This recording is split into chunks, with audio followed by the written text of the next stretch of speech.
is how you do have degrees in soft tissue therapy and human biology. Now, my question, knowing this, is how does your formal education help you in your career path? Because I know you do massage therapy, soft tissue therapy, as Yep. well. You're a martial arts instructor. So how does your university degrees, how do they help you with your? Yeah, it helps me in every single way. So the martial arts training helps me immensely. So therapists, when they're treating for a long time, start to develop a somatic kind of feeling. So it doesn't happen that much these days because I don't seem to need it there. But for a while there, I was treating someone and can you feel this in your body right now? They're like, yeah, I can feel that. How do you know? And what it's called is called mirrored neurology. That's there's a neurological thing going on. But being so in touch with the body through the training, like your body becomes more sensitive. The more you train, the more you open it, the more you develop more energy. More you do foundation training, the body becomes more sensitive. You become more aware, and because you become more aware, you can. And I've got a natural ability of empathy. So it's like one of my gifts as a healer. So I can feel into the inner world of people. So it's huge for the psychological part. So I can hear what the body's saying. And so I go to and I honor what the body's saying. And it's usually the person doesn't even know that's consciously there. Then if I mention I'm sensing your body is saying this in this pain area, it's reaching out for this kind of help. They'll either break into tears because it just hits so true, or they're like, how the hell do you know that? And so that's part of it's come from the martial arts training. Part's just an innate gift in me. But that gift helps the martial arts training. The martial arts training helps the healing work. But so there's that a feeling. There's an intuition. It really helps with the intuition. Just knowing, I shouldn't treat this shoulder condition like this today, and knowing that if I do, the person will react against it. Their body just won't like it, and no matter what I do, then the body's going, nuts, stuff you can't get in today. So I can usually put my hands onto, and often quite a bit of pressure into, an injury that other people probably can't touch. And it's because of how I approach energetically and with my voice and that sort of stuff. So I produce a lot of safety inside people. So I treat a lot of people who have been sexually abused, and especially with women, and being treated in a room with a man, and there's no, there's her and me. The woman goes, I never feel safe with men, but I feel safe with you. And a big part of that is doing my own inner work, doing the martial arts training, and just feeling safe inside myself with my own psychology. And then, and feeling, what does she need, or what does he need too? So I treat a lot of men who have been sexually abused too. And so it's a different set of things. So the alarm system can go off differently in the body.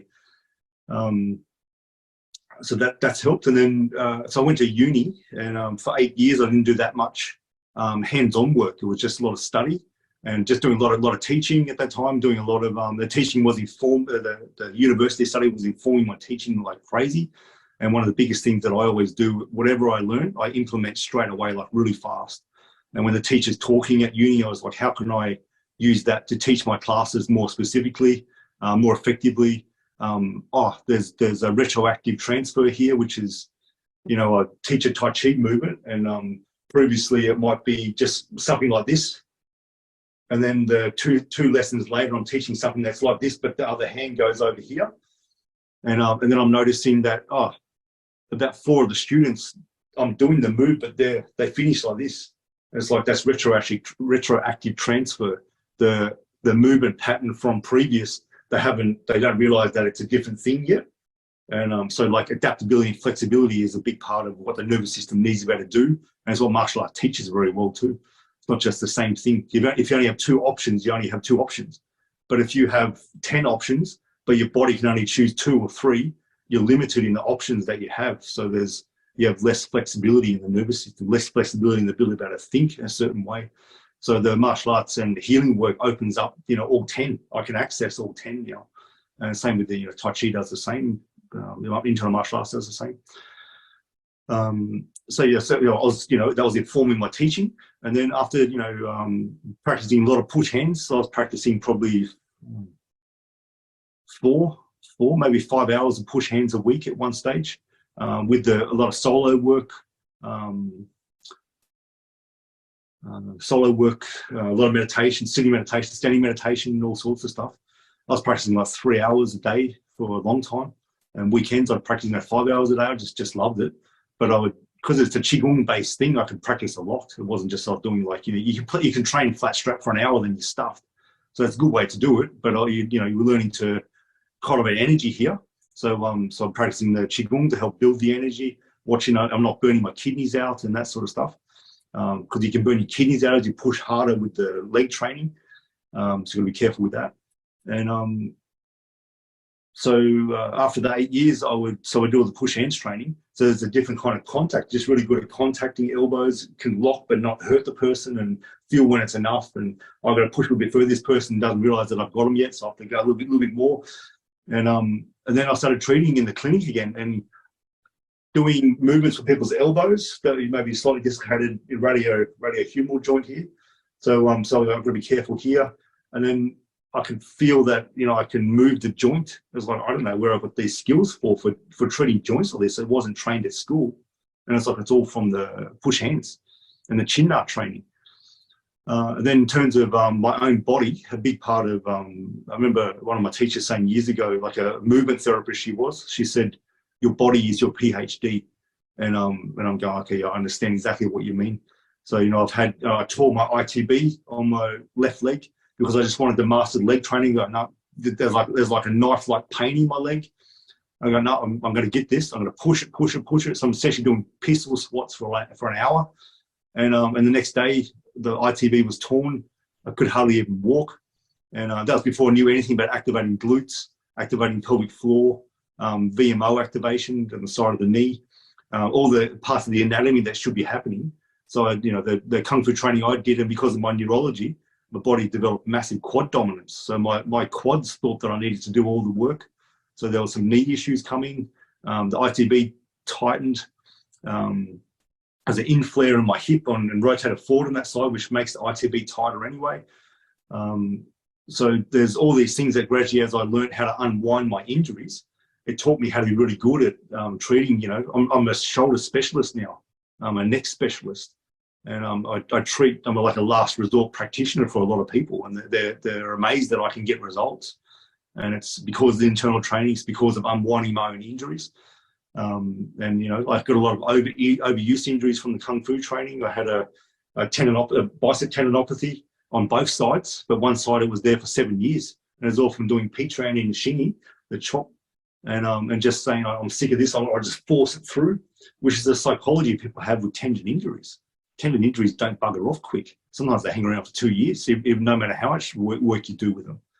And so I'm like, I know now that tendinopathy should have been gone within 3 to 6 months. What I didn't get was actual proper help. I just thought I could do it, not even really knowing that much. I thought the martial arts and the Qigong training was all I needed. And that's a big mistake a lot of people have. And it's something I want to put into, because I'm releasing courses now online. I just released my first one on Wednesday. And that's the big elements of the foundation training that I learned from my teacher, like real key elements. But it's not all of it. The next